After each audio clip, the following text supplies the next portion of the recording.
नमस्कार, आप देख रहे हैं दबंग न्यूज। मैं हूं आपके साथ कनक ठक्कर। आइए रुक करते हैं कुछ खास खबरों की ओर। इतिहास में पहली बार इंदौर में विज्ञान सम्मत रामकथा का आयोजन लिम्बोदी के गंगा गार्डन में हुआ। यहां विज्ञान सम्मत तार्किक रामायण सुनने के लिए हजारों लोग उमड़ पड़े।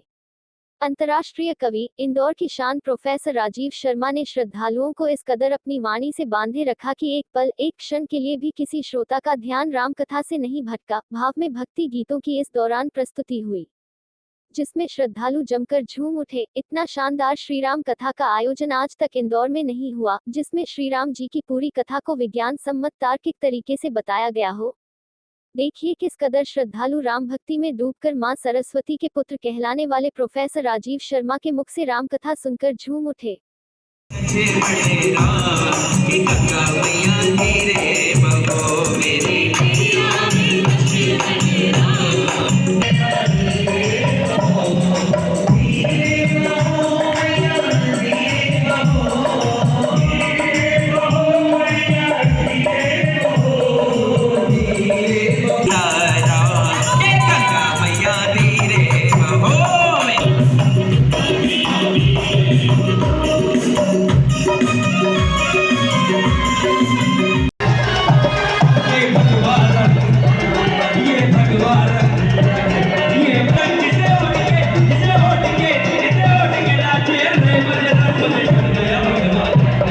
लिम्बोदी की कृष्णा एवेन्यू कॉलोनी के गंगा गार्डन परिसर में हजारों श्रद्धालु विज्ञान सम्मत श्रीराम कथा को सुनने के लिए समय के पहले ही पहुंच गए थे। राष्ट्र धर्म विज्ञान संवर्धन अभियान द्वारा यह शानदार कार्यक्रम रवि दांगी ने किया था। इसमें लगातार 2 घंटे तक अंतरराष्ट्रीय कवि प्रोफेसर राजीव शर्मा ने अपना तार्किक तथ्यपूर्ण वक्तव्य दिया, जिसे जनता ने बार बार तालियां बजाकर सराहा। श्रीराम कथा तो कई बार लोगों ने सुनी थी, लेकिन प्रोफेसर राजीव शर्मा ने जिस तरह से विज्ञान सम्मत तर्कपूर्ण तरीके से श्रीराम कथा का वाचन किया, वो सुनने वाला खुद को भाग्यशाली समझ रहा था, क्योंकि आज तक इंदौर के इतिहास में ऐसा आयोजन नहीं हुआ। प्रोफेसर राजीव शर्मा को एक बार सुनने वाला उनकी वाणी में इस कदर डूब जाता है कि वो उनका फैन बन जाता है। इसकी वजह है कि मां सरस्वती का आशीर्वाद राजीव शर्मा जी को प्राप्त है। वो अम्ल है कर रहा हूं कि हमारे जो राम सेतु हैं, खुद राम कहते हैं बर विज्ञान कठिन को दंडा। स्वयं श्री राम ने कहा कि मेरा ये जो धनुष है ना, ये सामान्य धनुष नहीं है, बर विज्ञान कठिन को दंडा। मेरा धनुष जो है ये श्रेष्ठ विज्ञान का धनुष है। जो राम अपने हाथ में धनुष विज्ञान का रखता है, और वो खुद कह रहे हैं विभीषण को, धर्म के रैपर में हमें विज्ञान सिखाया गया है। श्री रामचरितमानस के माध्यम से, वाल्मीकि रामायण के माध्यम से, आध्यात्मिक रामायण के माध्यम से, चकबस्त की उर्दू रामायण के माध्यम से, कंबल रामायण के माध्यम से हम विज्ञान सीखते हैं। तो देवी और सज्जनों, चूंकि समय इसका निर्धारित 3 बजे तक था, लेकिन विलंब से चालू हुआ तो हम 3:45 तक आ गए हैं। एक आरती होना है ओम जय जगदीश हरे की। सब अपने अपने घर प्रसाद वितरण होगा, प्रसाद लेकर जाएं। मैं आपका ज्यादा समय नहीं। आयोजक रवि दांगी ने बताया कि रामचरित का वैज्ञानिक दृष्टिकोण से विश्लेषण करते हुए प्रोफेसर राजीव शर्मा ने इकोलॉजी साइंस के उदाहरण से सत्संगति का महत्व बताया कि कैसे एक ही जाति की मक्खी गंदगी या पुष्प का सानिध्य पाकर अलग अलग परिणाम देती है। जीव विज्ञान एवं डार्विन के विकासवाद के हवाले से विष्णु के 10 अवतारों को पृथ्वी पर क्रमबद्ध जीवन विकास से समझाते हुए बताया कि भारत के ऋषियों ने डार्विन से हजारों साल पहले जीवन विकास की गाथा विष्णु के दशावतारों से तर्कपूर्ण तरीके से बतला दी है। फिजिक्स के माध्यम से गॉड यानी ईश्वर की तुलसीदास की कल्पना को तथ्यात्मक तरीके से पेश किया। एपीजे कलाम ने एडम ब्रिज को लेकर कहा था कि यह राम सेतु है।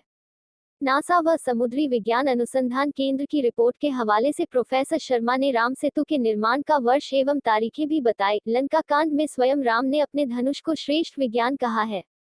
कार्यक्रम में रवि दांगी, ओम दांगी और जुगनू सर ने सभी का स्वागत किया। सिंह सुरजीत सिंघानिया और मोनिका सिंह ने भजनों की शानदार प्रस्तुति दी। आरती के बाद कार्यक्रम का समापन हुआ।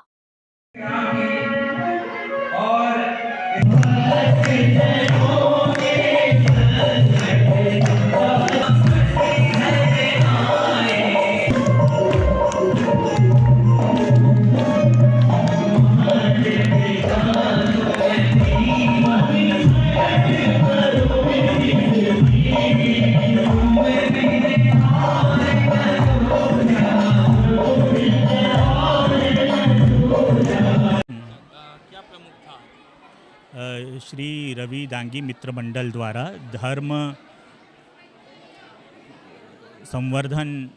विज्ञान संवर्धन संस्था द्वारा अभियान द्वारा ये राम कथा का कार्यक्रम यहाँ पर आयोजित हुआ। इसमें विशिष्ट बात ये थी कि विज्ञान सम्मत राम कथा का यहाँ पर प्रस्तुतिकरण हुआ। जो कुछ भी कहा गया उसे पुष्ट करने के लिए, उसके तथ्यों के समर्थन में विज्ञान के वैज्ञानिकों, उनके समीकरणों और सूत्रों की जानकारी के माध्यम से ईश्वर की कथा यहाँ पर प्रस्तुत की गई। इतिहास में पहली बार ऐसा हो रहा है, ऐसा आयोजन तो मतलब राम कथा आ जाए, वो भी विज्ञान सम्मत, पहली बार आयोजन हुआ, वो भी। अब ये राष्ट्र धर्म संवर्धन अभियान है, तो इस राष्ट्र की उन्नति के लिए इस समय आवश्यक है कि विज्ञान और धर्म दोनों साथ साथ चलें, क्योंकि जिस सदी में हम प्रवेश कर चुके हैं और विष्णु के जिस 10वें अवतार का कल्कि के विवरण दिया जाता है, वो दरअसल संतुलित और संवर्धित विज्ञान का ही नाम है। इसलिए यह कथा विज्ञान के माध्यम से प्रस्तुत करने की कोशिश की है।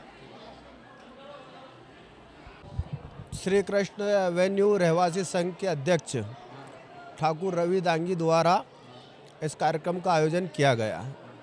इतिहास में पहली बार इस हिंदुस्तान के ख्यात नाम अंतर्राष्ट्रीय स्तर पर जिनको प्रसिद्धि प्राप्ति है, ऐसे हम सबके आदरणीय गुरुवर प्रोफेसर राजीव शर्मा जी के द्वारा इस भव्य राम कथा का यहाँ पर वाचन किया गया है। उनके मुखार बिंद से विज्ञान सम्मत यह राम कथा आयोजित की गई है। रहवासी संघ के समस्त नागरिक बंधु इसमें उपस्थित रहे और बहुत गरिमापूर्ण कार्यक्रम और इतिहास में पहली बार राष्ट्र संवर्धन अभियान के तहत इस कार्यक्रम का आयोजन किया गया है। यह आयोजन ठाकुर रवि दांगी मित्र मंडल द्वारा लिम्बोदी में किया गया। इतिहास का यह पहला अनूठा आयोजन जिसमें राम कथा का वर्णन विज्ञान को मिलाकर किया गया। हमारे आदरणीय गुरुवर राजीव शर्मा जी द्वारा इस कथा की जब प्रस्तुति की गई तो वह अनूठा ही अनुभव रहा। यह प्रयास हम लोगों ने भारतीय सनातन धर्म की परंपरा को आगे बढ़ाते हुए और लोग समझें कि राम क्या थे, रामचरित्र क्या था, उसे वह अपने जीवन में अपनाएं, इसलिए इस कथा का आयोजन आज लिम्बोदी में